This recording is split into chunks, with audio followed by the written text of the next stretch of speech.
Pessoal, até agora a gente estudou a parte teórica e viu por meio de equações como que calcula a tensão e a deformação de cada material. Nessa aula, a gente vai ver como que funciona isso na prática por meio de ensaios feitos em laboratório, tá? Então a gente já sabe que tracionando ou comprimindo um material, ele vai se deformar e isso pode fazer com que aconteça um alongamento ou encurtamento desse material.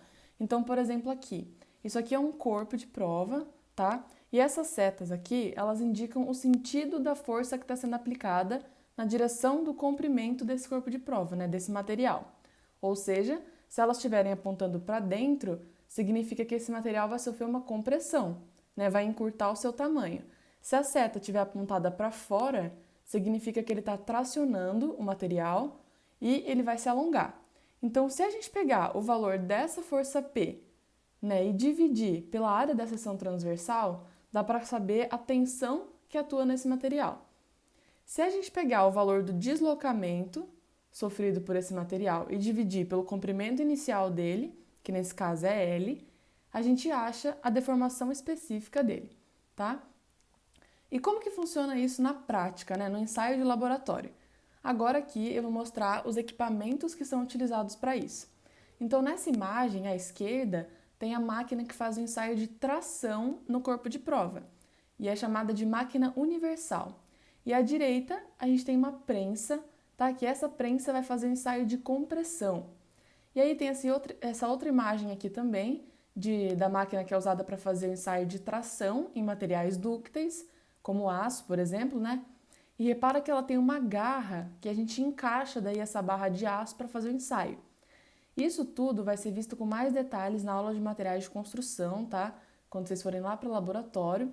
E lembrando também que esses ensaios, eles acontecem com base nas normas técnicas, tá? Então, o comprimento do corpo de prova, o formato e todo o uso desses equipamentos, né, para ter uma maior precisão nos ensaios, são padronizados pela norma. Então, o que acontece? A força que é aplicada sobre esse corpo, ela vai aumentando progressivamente e aí se vai medindo a tensão e a deformação específica observadas de acordo com essa força que está sendo aplicada. Então, a partir desses dados, o que a máquina fornece para a gente, né? Ela vai fornecer um gráfico de tensão por deformação. E aí, por meio desse gráfico, a gente pode obter o módulo de elasticidade do material, que é aquela constante que a gente viu nas aulas passadas. Então, por exemplo, depois que eu fiz o gráfico, tem esse trecho aqui que é elástico e linear. Eu posso fazer a tangente de alfa, que é cateto oposto, que é a tensão, dividido pelo cateto adjacente, que é a deformação, e eu acho o E, que é o módulo de elasticidade, tá? E aí tem mais um detalhe aqui. Por quê? Em alguns ensaios tem como a gente utilizar um equipamento que se chama extensômetro, tá? E ele também é conhecido como strain gauge. E o que eles fazem? Esses extensômetros são sensores elétricos que medem as mudanças de comprimento do material e assim a sua deformação. Então, isso tudo aqui é medido, as deformações, elas são medidas com base na resistência elétrica desse extensômetro aqui. Como assim? Por exemplo, esse extensômetro aqui, ele é colado na superfície do corpo de prova, como eu fiz aqui no desenho, e quando ele é comprimido, o que acontece com ele? A resistência elétrica dele diminui. Agora, quando ele é alongado, né, o corpo está sofrendo uma tração, ele vai se alongar, a resistência elétrica desse tensômetro vai aumentar. Então, essa mudança na resistência permite que a deformação seja determinada, certo? Vamos supor que essa direção aqui, ó, seja a direção X. E aí, para medir a deformação nessa direção X, a gente posiciona o extensômetro assim, ó, na direção do eixo. Agora, se a gente quiser medir a deformação transversal, ou seja, nesse caso nos eixos Y e Z, a gente vai posicionar ele na vertical, tá? Então aí eu consigo obter aquele εx e o εt. εx aqui e o εt aqui, que é transversal. E aí, obtendo esses dois valores, a gente consegue obter a constante Ni, que é aquele coeficiente de Poisson, certo? Que é a relação entre a deformação transversal e a deformação axial. Lembrando que tem esse menos aqui antes, tá? Porque eles são contrários. Então, por exemplo, depois que eu tenho os valores de deformação transversal e deformação axial, eu faço o mesmo gráfico. Nesse trecho elástico e linear, tem uma constante beta. Fazendo a tangente de beta, eu tenho a relação entre eles, que é justamente menos Poisson, certo? Agora eu vou mostrar para vocês a curva de tensão-deformação para dois tipos de materiais. Tem os materiais dúcteis, como por exemplo o aço, o cobre, e para materiais frágeis, como por exemplo o concreto, pedra, alvenaria, vidro, argamassa. Então, o que acontece? Para materiais dúcteis, o que a gente faz? A gente realiza ensaios de tração, tá? Só porque eles são mais fáceis do que os de compressão. E por ser um material dúctil, lembra? Ele tem a mesma resistência para tração e para compressão. Então, se a resistência é a mesma e o ensaio de tração é mais fácil de fazer, a gente faz ensaio de tração para material dúctil. Já nos materiais frágeis, o que acontece? Eles não têm a mesma resistência para tração e para compressão. Por quê? A resistência à tração dos materiais frágeis é muito baixa. Tá? Então, o que a gente faz? A gente vai fazer ensaios de compressão. Só que tem dois ensaios de compressão para esse caso. Tem o ensaio de compressão axial, que serve para medir a tensão de ruptura, a compressão do material, e a compressão diametral, tá? Que vai permitir que a gente calcule a tensão de ruptura, a tração do material. Como assim o ensaio de compressão vai medir a tensão de tração? Calma, fiquem tranquilos que ainda nessa aula eu vou explicar isso com mais detalhes, tá? Vamos começar explicando como que funciona essa curva de tensão por deformação para materiais dúcteis, como, por exemplo, como eu já disse para vocês, o aço. Então, o que acontece? Primeiro, lembra que aquela força que vai ser aplicada sobre o corpo, ela está aumentando progressivamente e o resultado disso está sendo computado nessa curva aqui. Então, vamos entender cada trecho dela, tá? Então, repara. De 0 até A, o que vocês conseguem observar? Que é praticamente uma reta, certo? Então, aqui, a tensão e a deformação, elas são proporcionais. E também a inclinação dessa reta aqui pode ser dada como uma constante. E isso a gente já viu, né? Lembra? Lá na lei de Hooke. Então, fazendo a tangente desse ângulo alfa, que é o mesmo de 0 até A, a gente tem a divisão da tensão pela deformação. E aí, a gente acha aquela constante elástica E maiúsculo, que é o módulo de elasticidade. Então, esse sigma P aqui do gráfico, ele quer dizer o limite de proporcionalidade, ou seja, a tensão e a deformação, elas são proporcionais até esse ponto aqui, tá? Agora, repara que tem um pequeno trechozinho que vai de A até B, que não segue mais essa proporção, mas ele é um pouco mais curvado, né? Só que ele ainda está dentro do regime elástico, né? Dessa zona elástica aqui.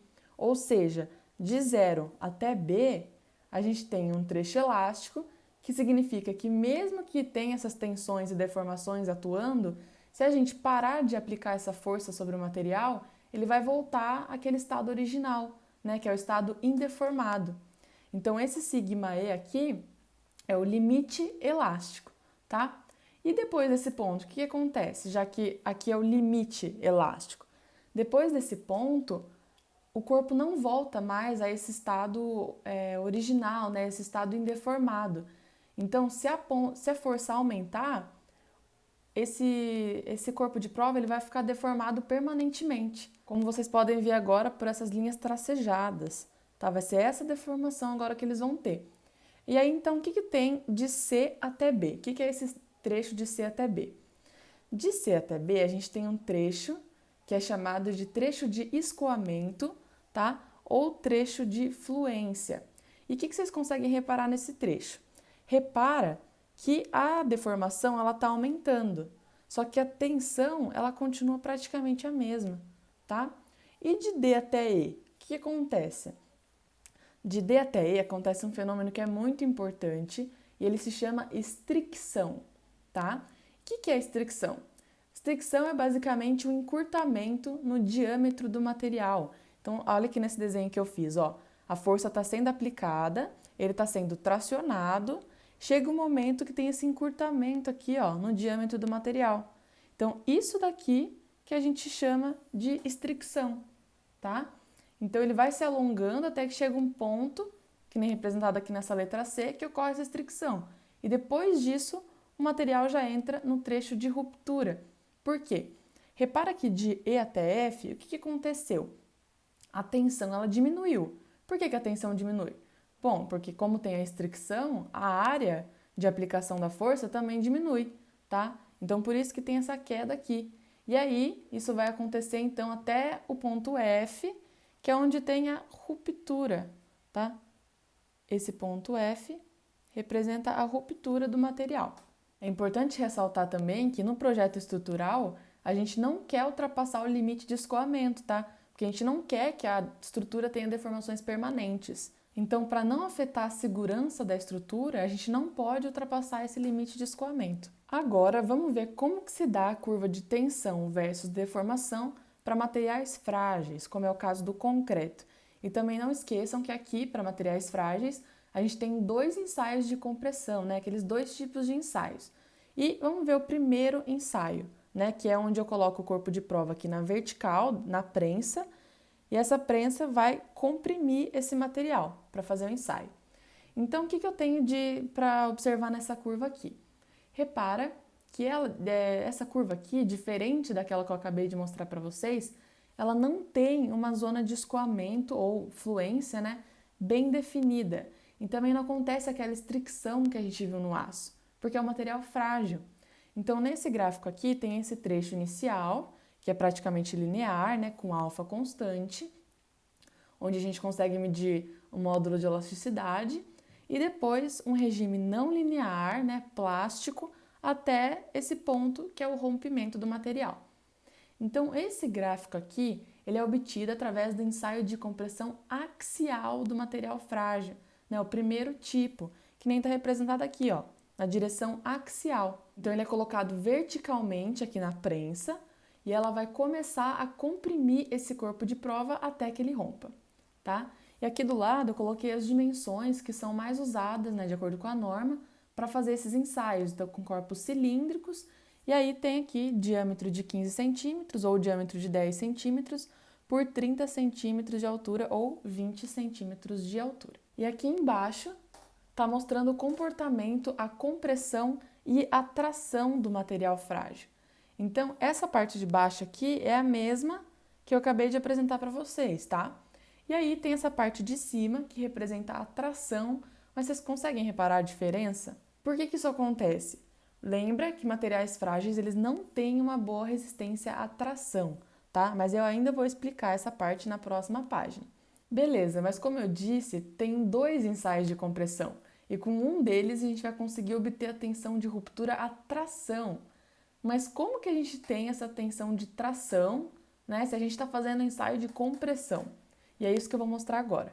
Na década de 1940, um professor chamado Lobo Carneiro descobriu ao acaso um método de ensaio para medir o comportamento à tração dos materiais frágeis, tá? Aqui eu vou chamar de tração indireta, mas também tem outros nomes, porque esse método é conhecido mundialmente, tá? É conhecido e usado mundialmente, e tem esses outros nomes aqui que eu coloquei na folha para vocês. Então, a história desse acaso, né, começou como? Ele começou com uma ideia inicial de deslocar a igreja de São Pedro, né, que é uma igreja histórica muito antiga, para o outro lado da avenida. E como que eles estavam pretendendo fazer isso? Usando rolos de concreto de 60 centímetros de diâmetro, tá? Para evitar que ela fosse demolida. Então, ela não podia mais estar no lugar que ela estava, então eles tiveram a ideia de mudá-la de lugar, né? Então, como vocês podem ver nessas fotos, essa era a igreja, ela acabou sendo demolida mesmo. Só que aí agora, nessa outra foto, tem a simulação dessa ideia que eu falei para vocês de deslocamento por meio de rolos de concreto. E quem que ficou responsável para ver o funcionamento disso, né, em laboratório, né, para fazer os ensaios nesses rolos de concreto? Foi justamente esse professor Lobo Carneiro, que, como vocês podem ver, ele posicionou os rolos deitados entre os pratos da máquina de compressão, que é justamente a situação que ia ficar para poder transportar essa igreja de lugar. Então, até agora, o que eu mostrei para vocês? os ensaios, eles deixavam o corpo de prova em pé, né, no sentido vertical. Se ele for colocado no sentido horizontal, como é esse caso, né, o que acontece? Bom, esse professor, o Lobo Carneiro, ele reparou que todos os corpos de prova que ele estava ensaiando, eles estavam rompendo da mesma forma. Como assim? Tinha uma fissura vertical que dividia o corpo em duas partes. Então, quando fazia a compressão no cilindro de concreto, não tinha um esmagamento desse cilindro, ele simplesmente abria em dois pedaços. Por quê? Porque esse cilindro ele não estava se rompendo por compressão, como era esperado, já que eu estou fazendo ensaio de compressão, ele vai romper por compressão.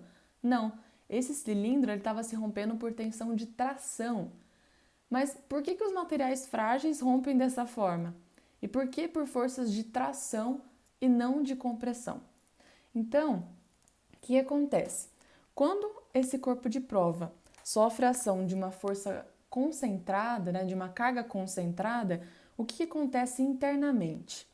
Então, nós temos tensões que atuam nessa fibra vertical aqui, ó, tem essa fibra vertical e essas tensões que eu coloquei em rosa, que elas atuam nesse sentido aqui. E essas são as tensões de tração que acontecem no interior do material.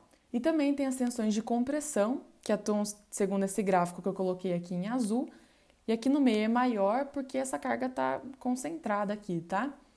E aí, essas tensões internas aqui, elas vão atuar desse jeito, independente do material. Aqui a gente está fazendo para o concreto, mas se fosse aço ia ser o mesmo funcionamento. O fato é que, para cada carga P, tem uma tensão de compressão e uma tensão de tração atuando.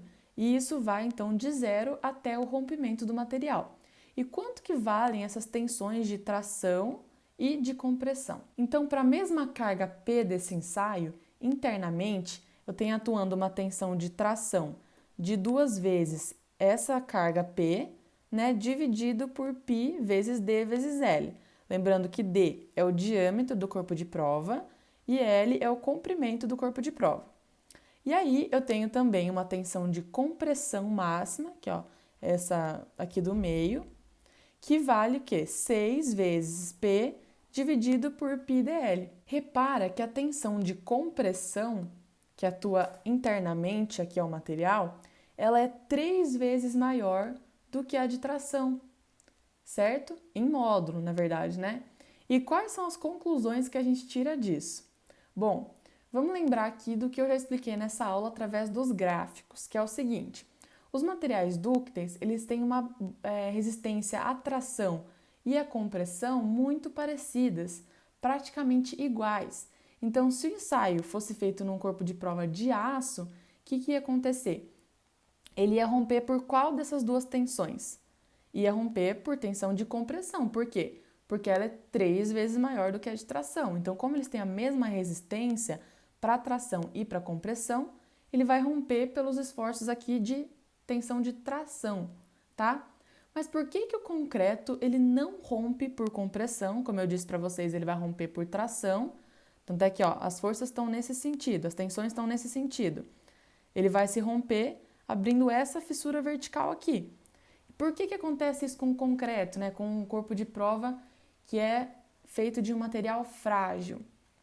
Porque lembra, o concreto ele não tem a mesma resistência para tração e para compressão. Eu já falei nessa aula, né, em outras aulas também, que o concreto ou material frágil, ele não tem uma boa resistência à tração, porque ele resiste muito pouco à tração quando eu comparo com a compressão. E quanto que isso vale em números? Então pensa que a tensão à compressão que o concreto resiste, ela é 10 vezes maior do que a tensão de tração que ele resiste. Ou seja, por tração, ele fissura por muito pouco. Então, por exemplo, aqui eu tenho essa carga P atuando, né? As tensões internas que atuam no material, elas são obtidas da mesma forma, tá? Então, a tensão de compressão, ela vale 3 vezes mais do que a tensão de tração. É sempre assim, ó, a tensão que atua, a tensão atuante internamente aqui no material é calculada dessa forma. Aqui embaixo, essa relação de 1/10 ou de 10 vezes maior aqui é a tensão resistente. é o quanto que esse concreto aguenta de tensão. Então, ele aguenta muito mais, ele resiste muito mais à compressão do que à tração. Então, mesmo que essa tensão aqui de compressão ela valha 3 vezes mais do que a tensão de tração, aqui internamente do material, ela vai se romper primeiro por tensão de tração, tá? É nesse sentido que ela vai se romper por conta da resistência ser muito baixa. Eu vou dar um exemplo com números para ver se fica mais fácil. Então pensa na questão da resistência, tá? O quanto que o concreto vai resistir. Pensa numa tensão de 30 megapascal de compressão. Então, enquanto o concreto ele resiste 30 megapascal à compressão, a esforços de compressão, ele vai resistir no máximo 1/10 desse valor, né? A tração, então vai resistir 3 megapascal a tração. Por isso que nunca vai romper por compressão. Por tração, ele rompe bem antes de romper por compressão. Então, isso justifica a fissura vertical nos materiais frágeis, porque eles vão romper por tração primeiro e não por compressão. Isso aqui pode ficar confuso logo de cara, mas pausa o vídeo, assiste de novo e tentem diferenciar essas relações aqui, tá? Então, essas são as tensões atuantes, né? As tensões que estão presentes no interior do material antes dele romper. E aqui embaixo, a tensão resistente, ou seja, qual que é o valor de tensão que o concreto resiste, né? Ele suporta até romper. E repara que ele aguenta 10 vezes mais esforços de compressão, tá? Então, por isso que as fissuras são todas no sentido vertical, certo? Gente, por hoje é isso, né? Com essa aula a gente finaliza o capítulo 1. Espero que vocês tenham gostado, espero que vocês tenham entendido e bons estudos!